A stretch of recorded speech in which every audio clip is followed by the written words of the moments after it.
O meu nome é Timóteo Cavaco, atualmente sou presidente da direção da Aliança Evangélica Portuguesa, ao longo destes últimos 3 anos e meio.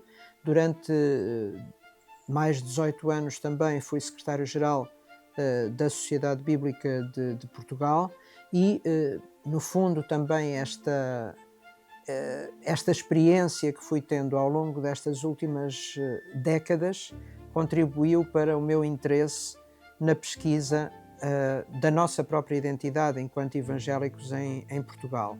E por isso, naturalmente, João Ferreira de Almeida assume-se como uma personalidade absolutamente central, poderíamos dizer mesmo o pioneiro da presença evangélica no mundo. Naturalmente que ele acabou por não exercer a sua missão propriamente no território metropolitano de Portugal, mas através da sua influência por onde a cultura portuguesa e a língua portuguesa estava presente à época, estamos a falar no século XVII, podemos dizer que ele realmente é o pioneiro e o inspirador daquilo que é o protestantismo português. Quem é então João Ferreira de Almeida? Bem, podemos dizer que se sabe naturalmente muito mais sobre João Ferreira de Almeida hoje do que se sabia há 50, há 100, há 150 anos, é uma realidade. Tem havido investigação feita nestes últimos anos muito relevante para um conhecimento maior da figura de João Ferreira de Almeida. No entanto, continua o desafio de se conhecer mais sobre esta personalidade tão magnífica e que realmente tem importância para a história, para a literatura, para tantas áreas diferentes do conhecimento de Portugal e da língua portuguesa, podemos mesmo dizer.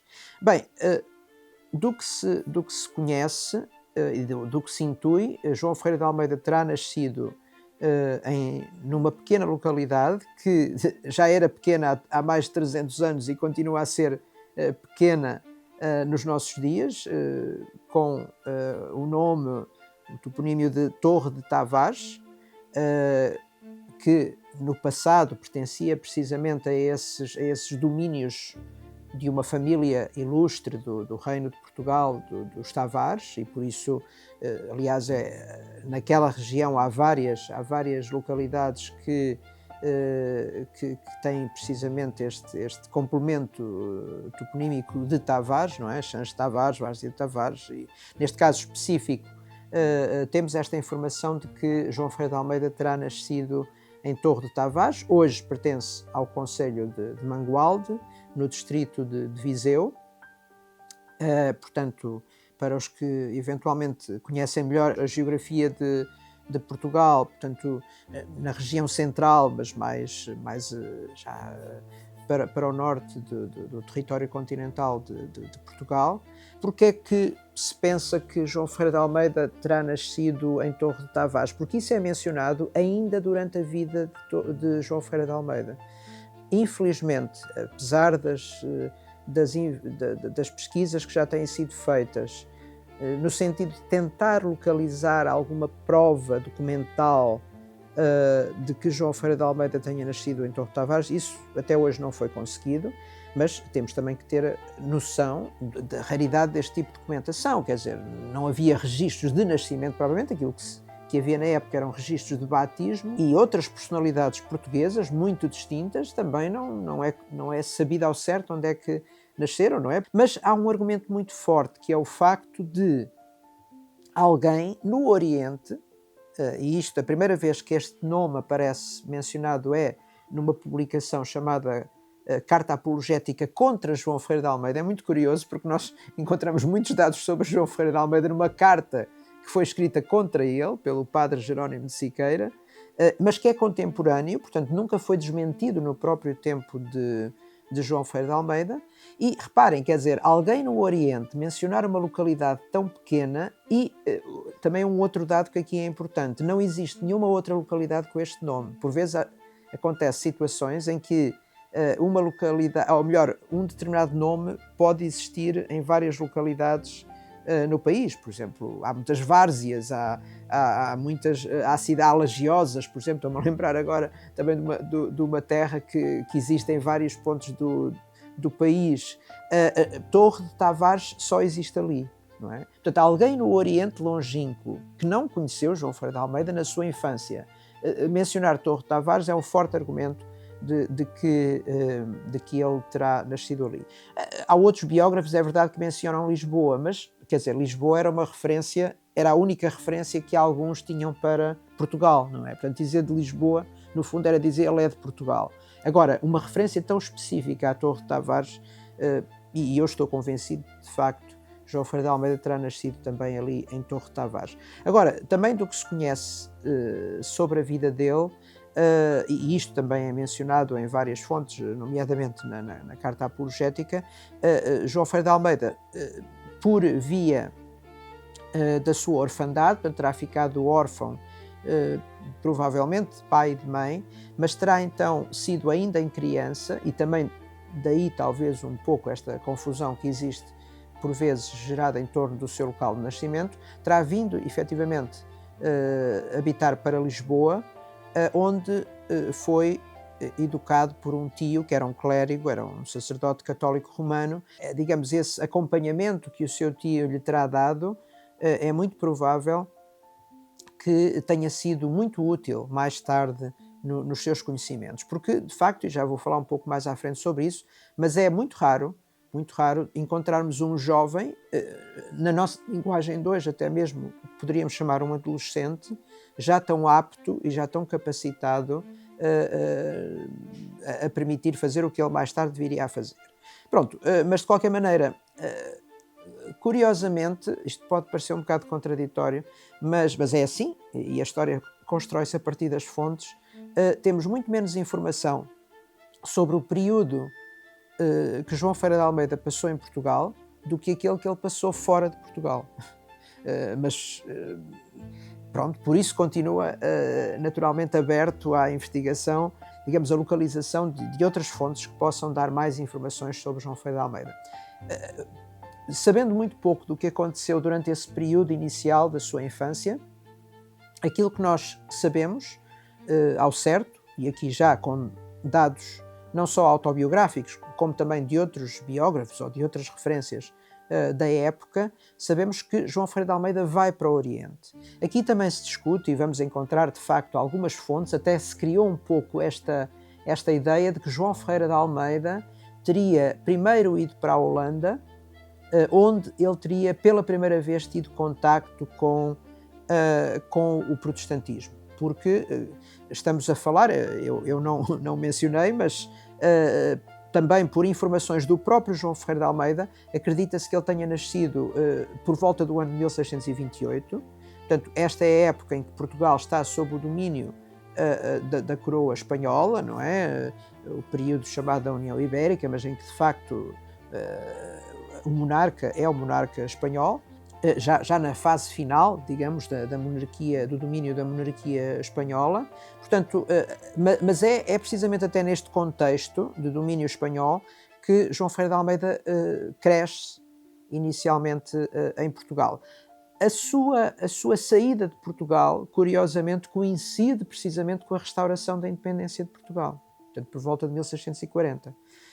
Porquê é que nós sabemos disto? Porque, de facto, vamos encontrá-lo já no Extremo Oriente, de passagem por Batávia, que hoje é a cidade de Jakarta, na Indonésia, mas que na altura se chamava Batávia por causa da presença dos holandeses.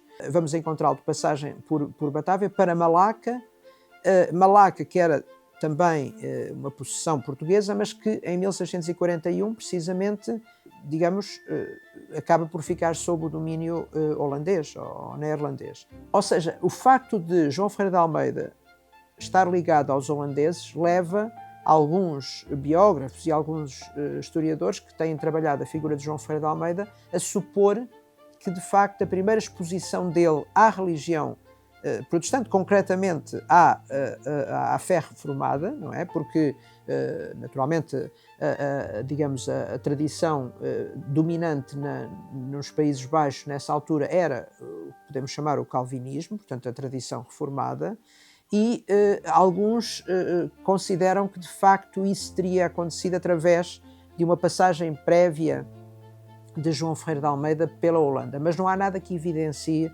que de facto isso tenha acontecido.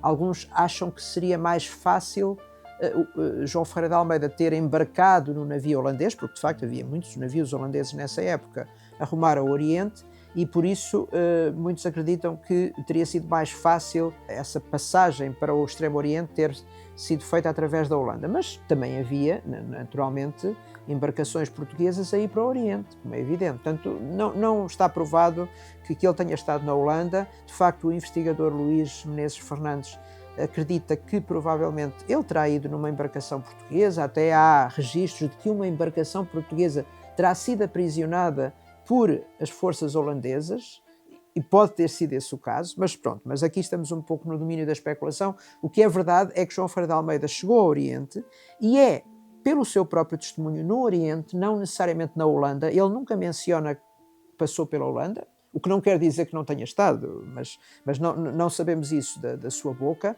É já no Oriente que ele tem acesso a aquilo que nós diríamos um folheto, mas pode ser um pouco enganador, porque é um livrinho, é um opúsculo com algumas dezenas de páginas, que se chama, em espanhol, que se chama A Diferença da Cristandade, que, como o nome indica, o nome é bem mais longo, mas eu não vou estar aqui a dizê-lo todo, mas que indica as diferenças que há entre vamos dizer, a confissão protestante, a religião protestante, e a confissão católica. E é aqui, tanto quanto sabemos, a primeira vez que ele tem noção de que há outros cristãos, não apenas os católicos. Portanto, não temos nenhuma indicação de que ele já conhecesse, de facto, essa diferença.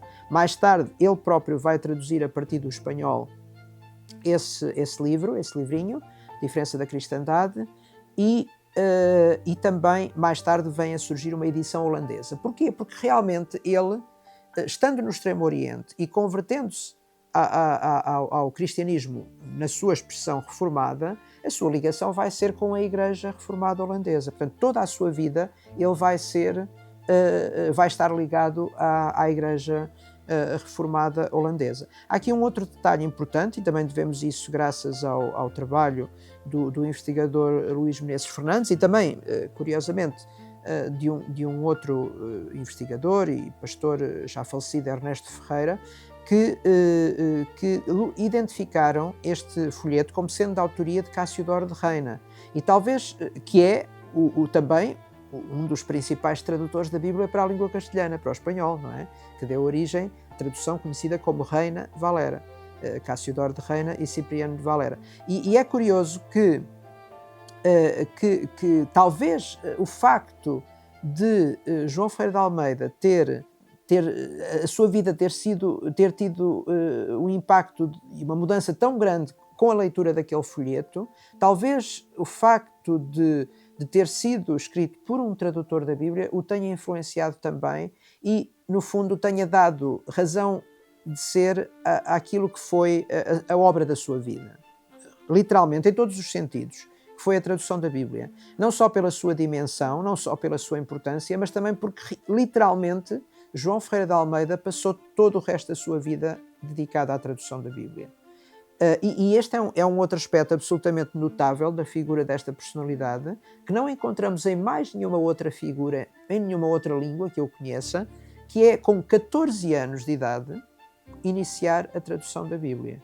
E isto demonstra também aquilo que eu disse, ele tinha que ter já uma formação muito sólida, porque era muito raro um jovem de 14 anos ser sequer alfabetizado, quanto mais empreender uma tradução da Bíblia.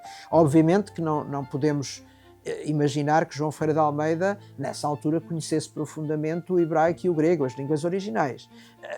Não é daí que ele inicia a sua tradução da Bíblia. Ele inicia a sua tradução da Bíblia do espanhol, do castelhano, mais concretamente, e isto faz ligação ao que eu disse anteriormente, no sentido de que, tendo sido ele educado numa época em que, embora naturalmente o português não tivesse deixado de existir como língua autónoma, mas em que o domínio das instituições, vamos dizer, do Estado, da coroa, pertencia aos espanhóis, naturalmente o espanhol também circulava e era uma língua de aprendizagem, era quase uma língua materna também para praticamente todos os portugueses, não é? Portanto, João Ferreira de Almeida também teria um conhecimento, com 14 anos, não é? Imagine-se, mas teria um conhecimento já bastante abundante da língua castelhana.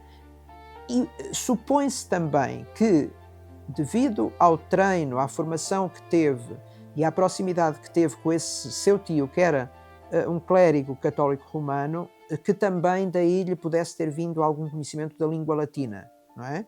Que ele vai usar não nesta primeira tradução, mas mais tarde vai usar também como base não diria, mas como uma das fontes para a sua tradução para a língua portuguesa. Agora, o que é absolutamente notável, e para mim é único, é o facto de um jovem com 14 anos, ter já esta noção do que é desta obra gigantesca que é a tradução da Bíblia para a língua portuguesa. E qual era, isso depois ele também vai deixar mais tarde claro, qual era a sua grande preocupação? Era que já todas as principais línguas europeias tinham uma tradução da Bíblia, não é? Lembremos-nos, a tradução de Lutero já tinha sido feita, estamos a falar praticamente um século antes, não é? Portanto, a tradução alemã, a tradução francesa, a tradução italiana, até a própria tradução em língua castelhana, não é? Como eu já disse, já estava completa, a tradução de Cássio de Reina e depois, digamos, uma atualização por Cipriano de Valera. Portanto, já tinha havido, de facto, um impulso de tradução em todas as principais línguas da Europa, menos em português. Não é? E então ele assumiu, um jovem de 14 anos, assumiu este encargo com os recursos que tinha. Não é? Pronto, o seu percurso está muito associado, de facto, à tradução da Bíblia, mas também convém desmontar esta ideia de que João Ferreira de Almeida, vamos dizer, é um intelectual, vamos dizer, um universitário, como era Lutero, ou como era Calvino, de certa maneira. Não. E esta é uma outra originalidade da figura de João Ferreira de Almeida e da tradução para a língua portuguesa. É que ela não é feita necessariamente por um académico, é feita naturalmente por um homem que tem propriedade e tem conhecimento suficiente para fazer uma tradução, portanto tem domínio tanto da língua de chegada como da língua de partida, mesmo que ela originalmente mesmo que não sejam as línguas originais, mas é um homem, e aqui também é um outro aspecto que nós muitas vezes negligenciamos, que associa a sua erudição à missão. João Ferreira de Almeida é um missionário, coisa que não foram os outros grandes reformadores, não é? Portanto, e isto torna-o também bastante original, porque é um missionário. Ele começa a sua ligação com a Igreja Reformada Holandesa em Malaca, onde ele está nos primeiros anos, e aí ele é constituído um cargo que havia digamos, na estrutura da Igreja Holandesa, que era chamado visitador de doentes. Portanto, era uma função que era atribuída, não era ainda um pastor, mas era um visitador de doentes. Ele só se torna pastor, pronto, não vou entrar agora depois nos detalhes, mas ele depois, então, de facto, passa a residir em Batávia, que é hoje a cidade de Jakarta, portanto, na ilha de Java, portanto vem de Malaca para a ilha de Java. Todas essas regiões, nessa altura, eram dominadas pelos holandeses, mas, curiosamente, embora isso custasse ao poder holandês, o holandês não se tinha imposto ainda como língua franca. A língua de comunicação era o português. E por isso também esta preocupação de João Ferreira de Almeida traduzir a Bíblia para o português. E por isso alguns estudiosos de João Ferreira de Almeida, e eu, nesse aspecto, concordo inteiramente com eles, talvez um pouco, vamos dizer, avant la lettre, mas dizem que João Ferreira de Almeida foi o primeiro lusófono, porque ele, de facto, ele pensa na dimensão da língua, talvez até mais do que Camões, não é? Obviamente, aliás, João Ferreira de Almeida e nos estudos literários que Luís Menezes Fernandes tem feito, acha que João Ferreira de Almeida foi muito influenciado pela prosa e até pela lírica de Luís de Camões. Tudo indica que, naturalmente, como o grande construtor da língua portuguesa, João Ferreira de Almeida conhecia Luís de Camões, e, portanto, mas isto para dizer que, de facto, ele vai preocupar-se não só com os portugueses, mas com todos os que falam a língua portuguesa. Ele mesmo diz isso. A Bíblia não é só para os portugueses, mas para todos aqueles que falam a língua portuguesa. E isto é um conceito que é um conceito lusófono, não é? Da língua, aliás, como séculos mais tarde, a pessoa vem a dizer a minha pátria é a língua portuguesa. Portanto, ou seja, esta ideia da língua como pátria, não é? Está, de certa forma, presente em João Ferreira de Almeida, porque ele não tinha, o público, digamos, o seu público mais direto não eram os portugueses, porque não havia já muitos portugueses a circular naquela área, mas eram, a não ser comerciantes e outros, mas eram fundamentalmente aqueles que falavam a língua portuguesa, os que usavam a língua portuguesa como língua franca, a língua de comércio, a língua de comunicação. E é então para estes todos que falam a língua portuguesa, para os portugueses e para todos os outros, que João Ferreira de Almeida vai desenvolvendo a sua tradução. E ela vai tendo várias fases. Portanto, o primeiro texto, eu ia dizer que se conhece, mas na verdade não se conhece, porque infelizmente perdeu-se esse manuscrito, mas sabe-se pela biografia, pelas referências autobiográficas de João Ferreira de Almeida e pelas biografias de João Ferreira de Almeida, que a primeira tradução do Novo Testamento, ainda, claro, ou de parte do Novo Testamento, fica completa em 1645. Depois, quando João Ferreira de Almeida ainda está nesta altura em Malaca, mas depois, talvez um dia ainda se venha a descobrir esse manuscrito lá para as terras de Malaca, mas depois, mais tarde, então ele vai para a ilha de Java, para Batávia, a atual Jacarta, e aí então ele continua a sua obra de tradução da Bíblia, já com outros recursos, não é? Pronto, ele depois já menciona a utilização do latim, a utilização do francês, do castelhano, claro, que ele conhecia melhor. Ele menciona que faz uso de várias traduções. Claro que depois, pela influência que os holandeses tiveram no seu percurso, ele também vai aprendendo a língua holandesa e a tradução oficial, a tradução de Estado, digamos assim, que tinha ficado completa precisamente nesse século, no início do século XVII, a tradução holandesa, também vai ser, digamos, de alguma forma uma referência, não tanto para o texto, mas mais para notas, para a divisão, digamos, dos capítulos e tudo isso. Portanto, ele vai em grande medida inspirar-se também, e os seus revisores depois, posteriormente, vão usar a tradução holandesa também como referência. De qualquer maneira, este é um trabalho de uma vida, mas que, mais uma vez, chama a atenção para este aspecto que é importante. Não é feito no isolamento de um gabinete ou de uma, como se usava a expressão também no tempo de Lutero, de uma torre de marfim, não é? Ele não faz a sua tradução isolado do mundo, faz a sua tradução no contacto com as pessoas, o que também é um exercício muito útil, não é? Defendido também pelo próprio Lutero. Martinho Lutero também achava que as traduções da Bíblia se deviam fazer nos mercados no sentido em que devia falar com as pessoas que estavam nos mercados, com as crianças, quer dizer, para que a tradução fosse perceptível por todos. E isto vai acontecendo ao longo da vida, mas nunca, digamos, em isolamento, sempre ao mesmo tempo que ele vai exercendo a sua missão. Ele depois torna-se pastor, depois de algumas peripécias, portanto, por volta de, penso que é mesmo esta a data, 1654, onde é também nesse ano que ele finaliza já uma versão mais, se quisermos, mais composta do Novo Testamento, mas infelizmente por questões burocráticas, por questões políticas que tinham a ver com a própria política da Igreja Reformada Holandesa, esse Novo Testamento não é publicado nessa altura, não é? 1654. Terá havido provavelmente várias cópias manuscritas, e algumas até se conhecem, ou pelo menos uma conhece, está na Holanda. A verdade é que não há uma publicação, não há uma impressão desse Novo Testamento. E João Ferreira de Almeida continua com a sua missão, não é? Ele, depois de Batávia, ele percorre durante vários anos, é um missionário na ilha de Ceilão, que é o Sri Lanka, depois também está no sul da Índia, portanto anda por todas aquelas praias. Portanto, João Ferreira de Almeida, esta é uma outra característica muito interessante, não é um homem que fica toda a vida no mesmo lugar, não é?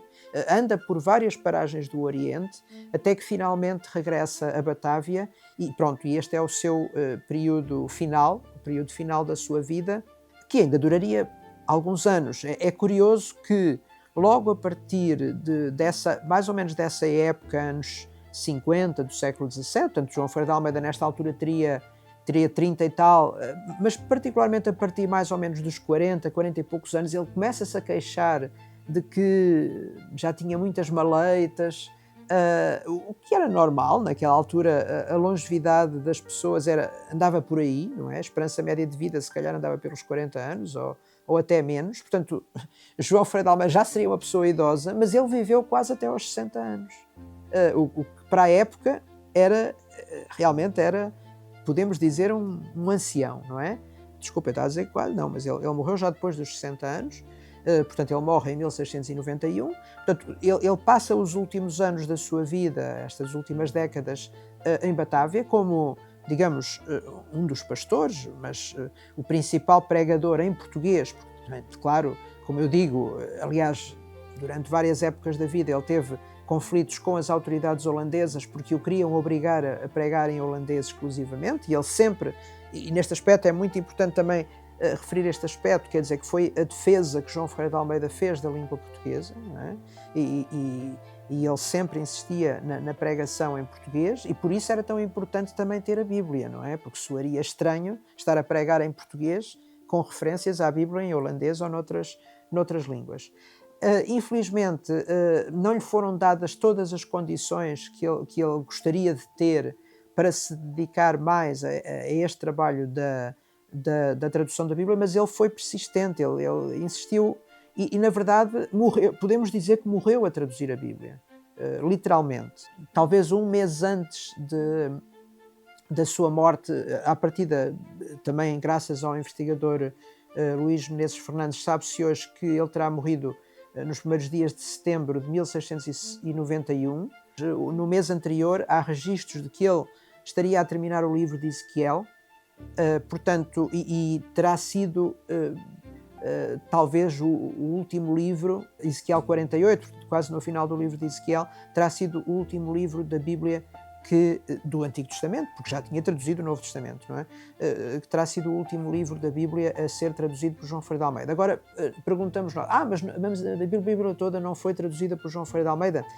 Sim, podemos dizer que sim. O que acontece é que ele materialmente não traduziu particularmente o livro de Daniel e os profetas menores. É possível que já tivesse muitos apontamentos, muito trabalho feito, mas esse trabalho foi concluído por um companheiro dele, neste caso um holandês, chamado Jacobus Opdenacker, que então terá completado esse trabalho, mas tudo leva a crer, pela consistência do texto, e essa análise rigorosa também tem sido feita, mais uma vez cito, por Luís Menezes Fernandes,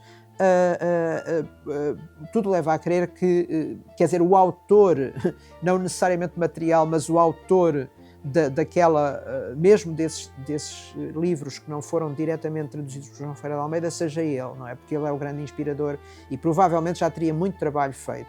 Mas de facto acabou por falecer em 1691, claro, numa idade já muito avançada para a época, não é? Com 63, 64 anos, não sabemos exatamente se ele nasceu em 1628 ou não, mas teria mais ou menos essa idade, portanto já muito cansado dos seus dias.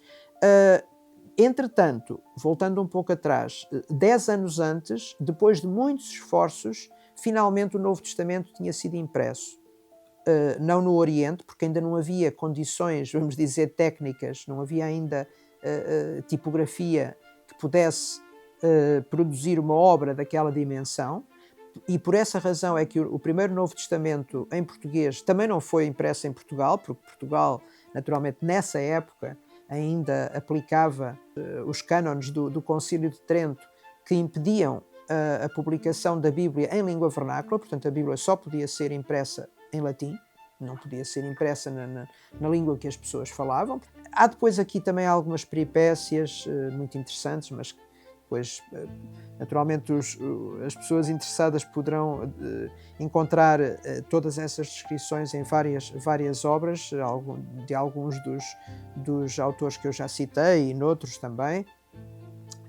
Mas a verdade é que o Novo Testamento é impresso em 1681, fundamentalmente com destino ao Oriente. Em Portugal, muito poucas pessoas terão tido acesso a esse exemplar, e só um deles, aliás, foi o Inquisidor-Geral do Reino, portanto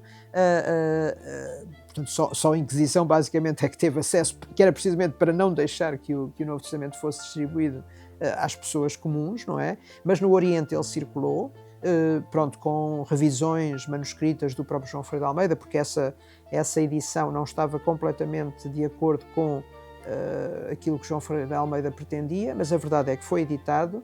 Talvez o aspecto que mais tenha doído a João Ferreira de Almeida, o facto de ter sido a única edição de uma parte da Bíblia enquanto ele viveu. Portanto, todas as outras edições já foram posteriores. Depois, em 1693, e agora passo rapidamente pela história da Bíblia de João Ferreira de Almeida, em 1693 foi editada uma revisão de 1681, portanto, mas 93 já foi 2 anos depois da morte de João Ferreira de Almeida, embora ele tenha contribuído para essa revisão, e o Antigo Testamento só no século seguinte é que vem a ser editado. Um primeiro volume em 1748, portanto, reparem, já muitos anos depois de João Ferreira de Almeida ter morrido, 50 anos depois de João Ferreira de Almeida ter morrido, mais 50, e em 1753 o segundo volume. Ou seja, podemos dizer que, em bom rigor, a Bíblia só ficou completa, a Bíblia em português só ficou completa em 1753.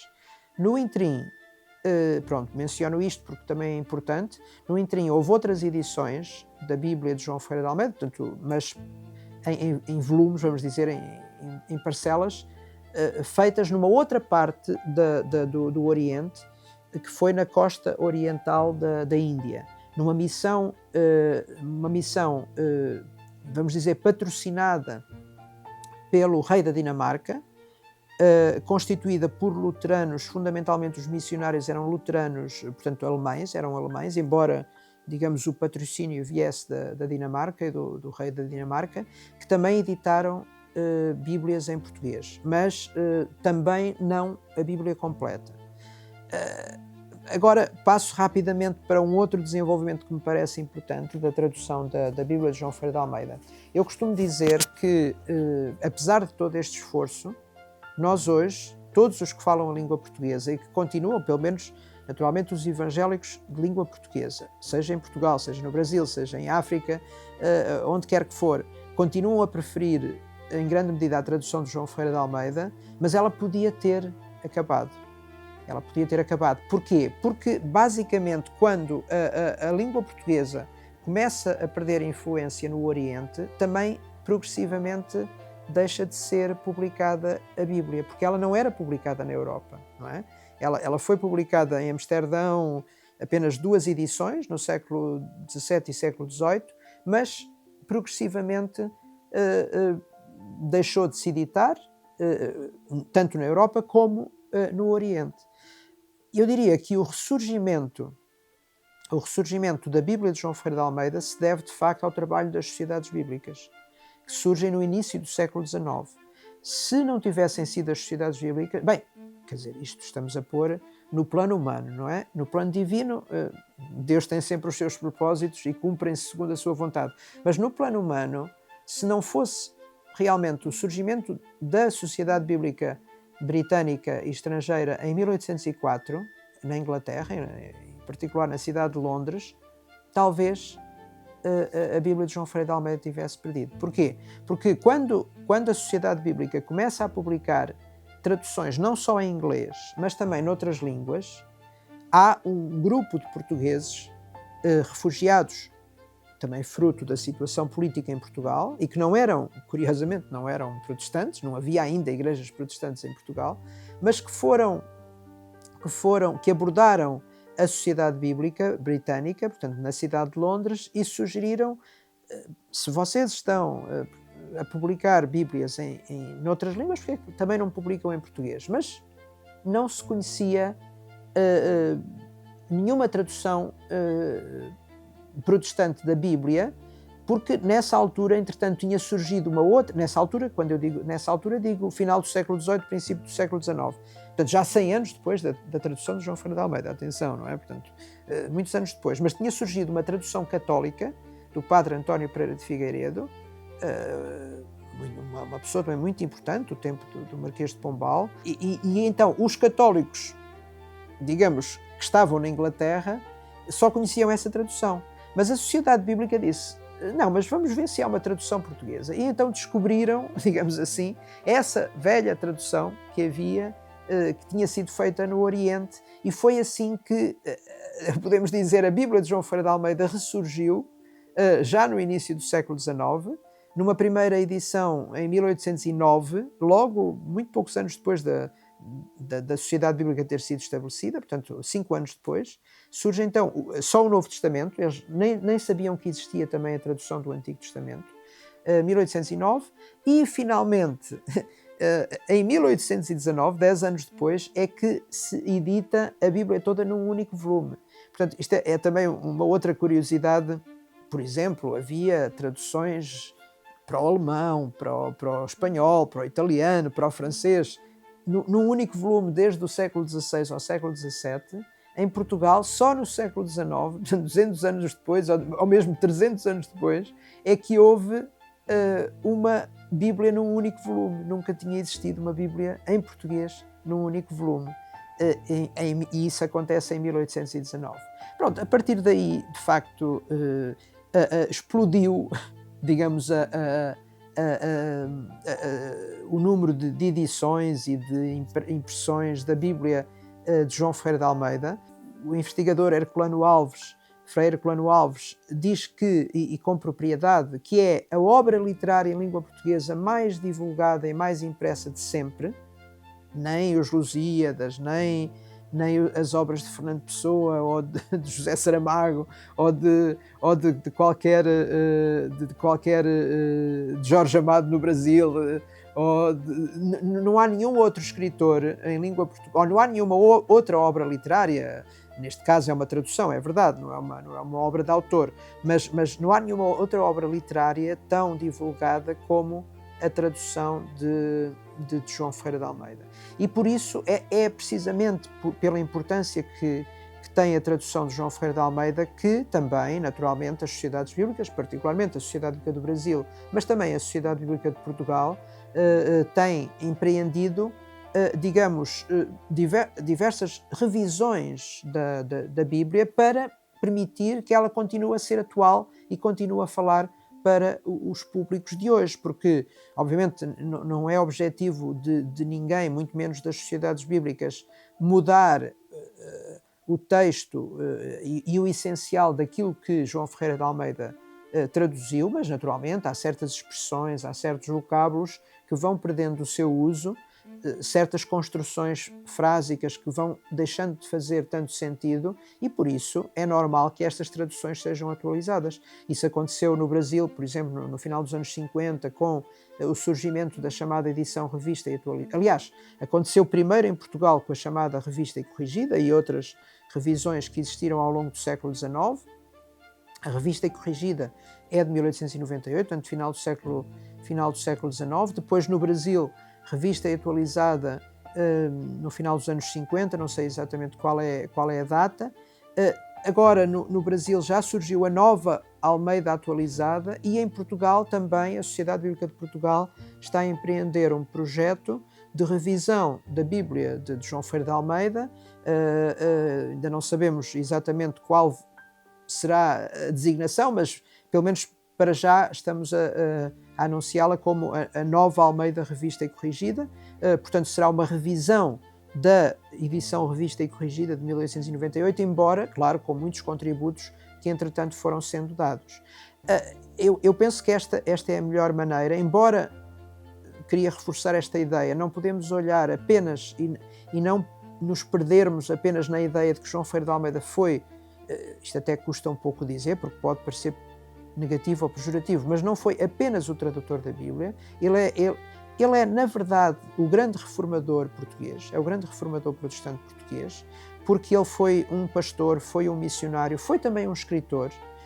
Devemos a Luís Menezes Fernandes a recuperação no sentido em que não lhe estava atribuída essa autoria, mas hoje é claro que João Ferreira de Almeida escreveu de uma forma até quase não diria humorística, mas um pouco satírica, mas escreveu uma obra de teologia fundamental, que é o diálogo, chamado Diálogo Rústico e Pastoril. Portanto, e nesse sentido, João Ferreira de Almeida também produziu obra própria. Portanto, foi um teólogo, foi um pastor, foi um missionário, foi, naturalmente, e isso é o que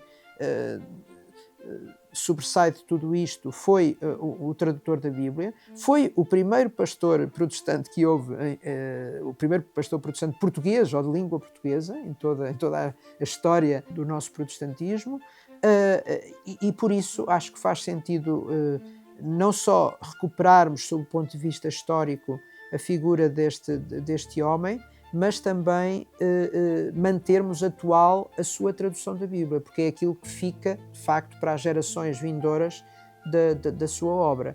E nesse sentido, naturalmente, acho que é de apreciar, em particular, o trabalho que as sociedades bíblicas têm feito, a Sociedade Bíblica de Portugal, naturalmente, mas também a Sociedade Bíblica, e até mais em termos de divulgação, naturalmente, a Sociedade Bíblica imprime por ano milhões de exemplares da Bíblia de tradução de João Ferreira de Almeida, portanto não há nenhuma outra editora a produzir tantas obras do mesmo autor, digamos assim, mas também, já agora, e termino com esta referência que é muito importante, graças também ao trabalho, mais uma vez, deste investigador Luís Menezes Fernandes, a Sociedade Bíblica do Brasil, e também há projetos de continuar esse percurso com a Sociedade Bíblica de Portugal e, no fundo, no contexto, até poderia dizer, das sociedades bíblicas lusófonas, mas chama a atenção para uma edição muito interessante e muito importante, que é a Bíblia de Estudo Almeida, mas para além das notas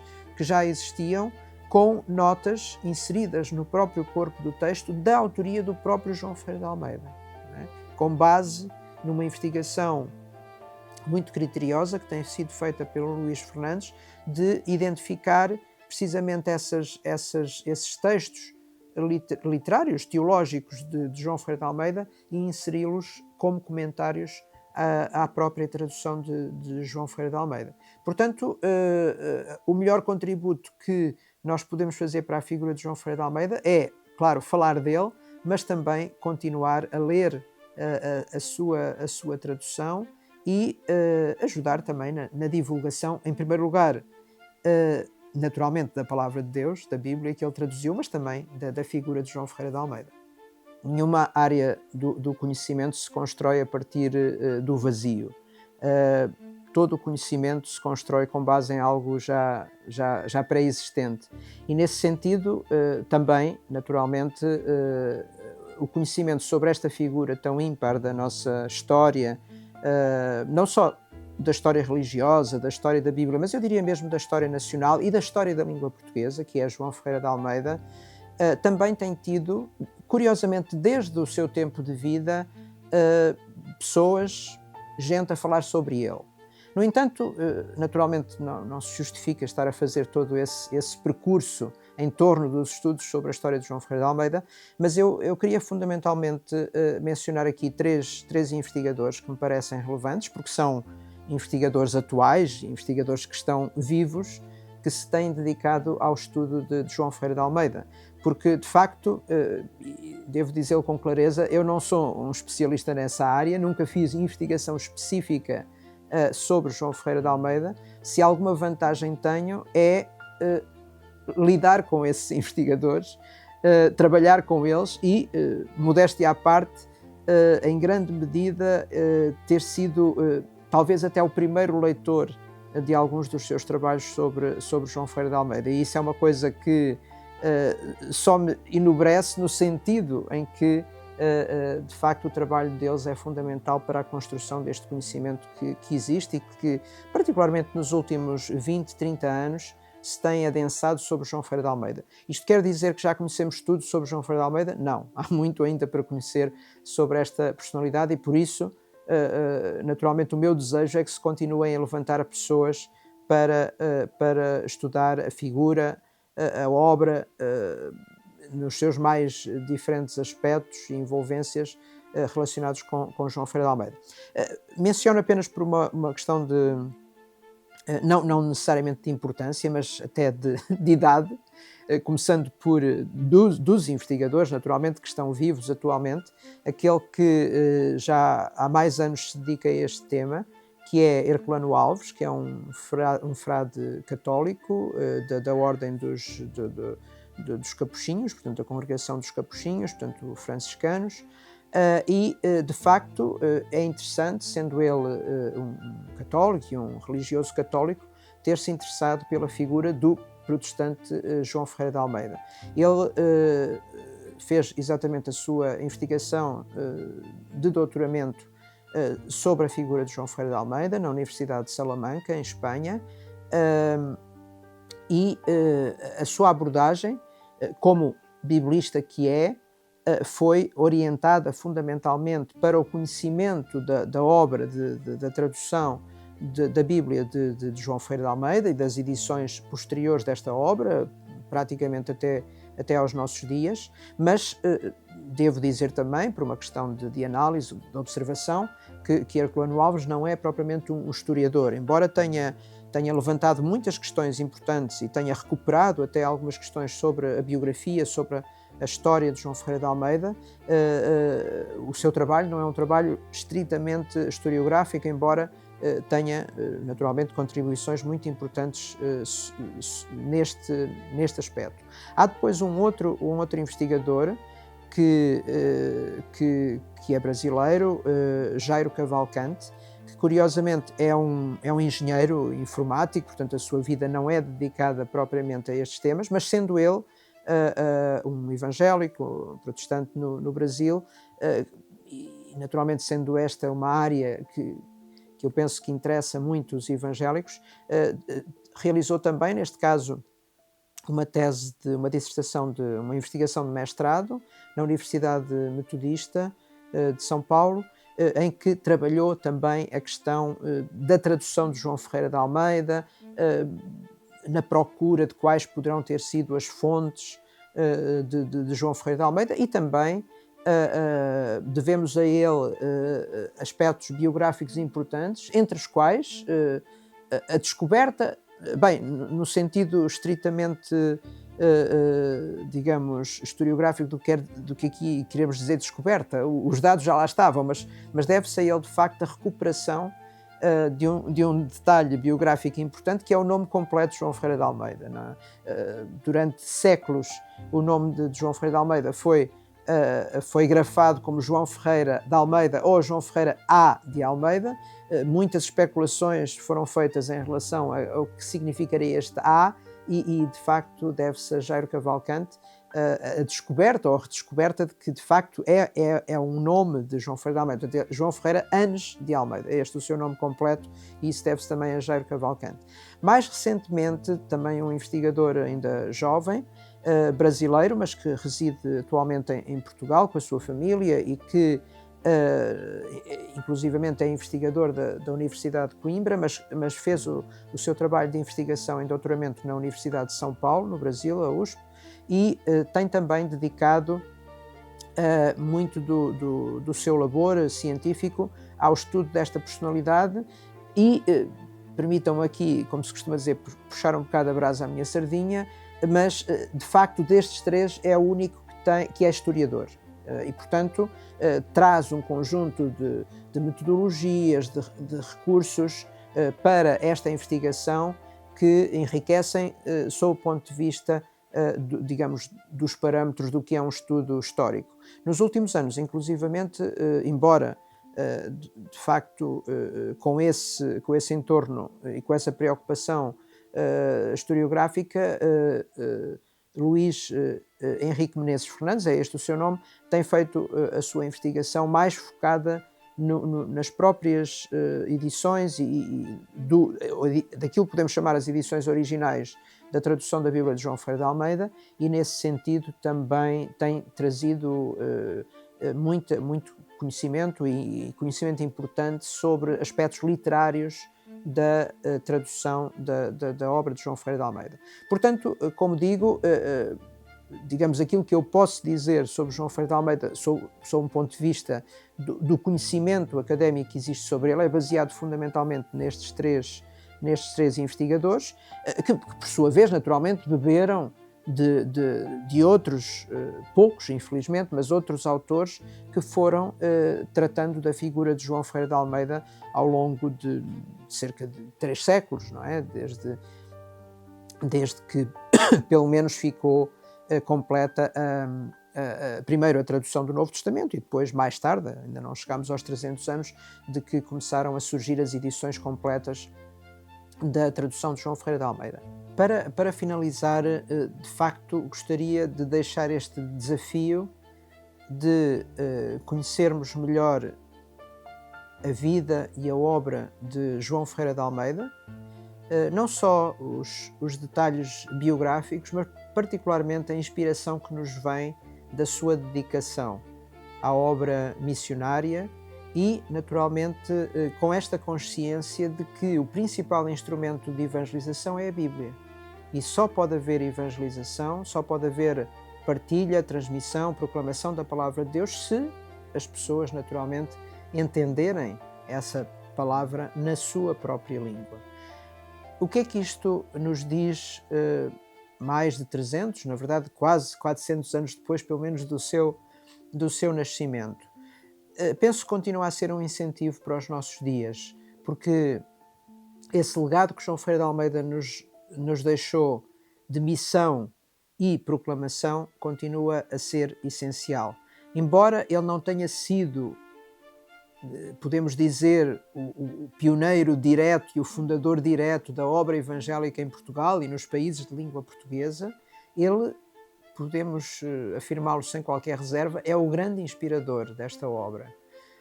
Por razões políticas, por razões